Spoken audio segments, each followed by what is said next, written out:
Kbekwindeo, buenas noches. Vamos a ver la lección 1, que serían las vocales. Torokrati, Torowo, Hakadate.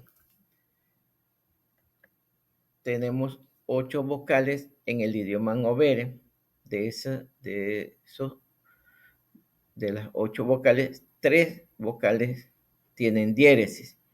Entonces vamos a practicar la pronunciación de estas vocales que tienen diéresis. La A con la diéresis se pone la boca para pronunciar la letra O, pero se pronuncia la A. Lo hacemos de esta manera. Digo O, O, O, O.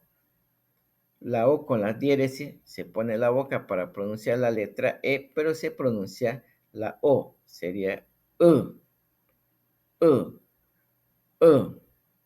Y la U con la diéresis se pone la boca para pronunciar la letra E, pero se pronuncia la letra U. Entonces, quedando así.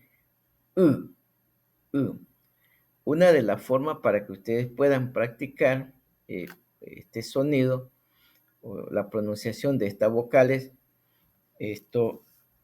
para la A con la diéresis, pronuncian primero la O y luego seguidamente pronuncian sin mover la boca, sin mover la lengua, pronuncian la letra A.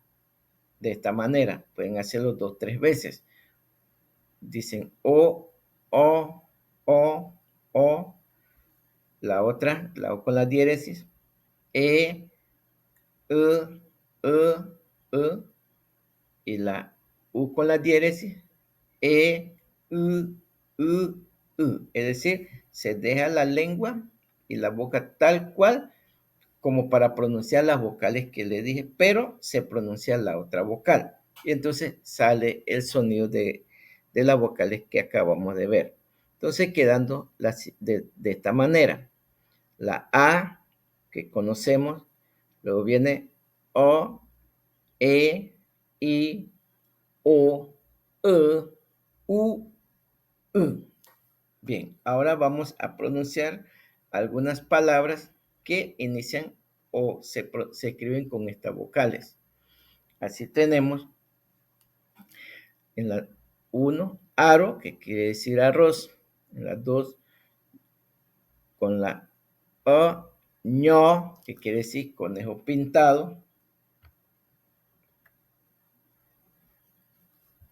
En la 3, con la E, edeba, que quiere decir hermano o también quiere decir hermana.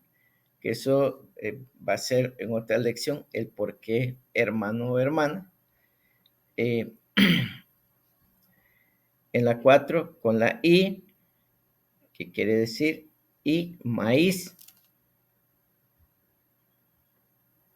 En la 5, con la O, olo, oreja. En la 6, que es yuca.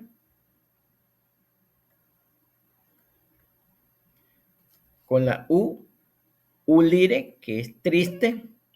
Y con ud, que quiere decir paloma. Bien, Quingabedro, gracias. Espero que les pueda ser útil en el aprendizaje del idioma ngobere.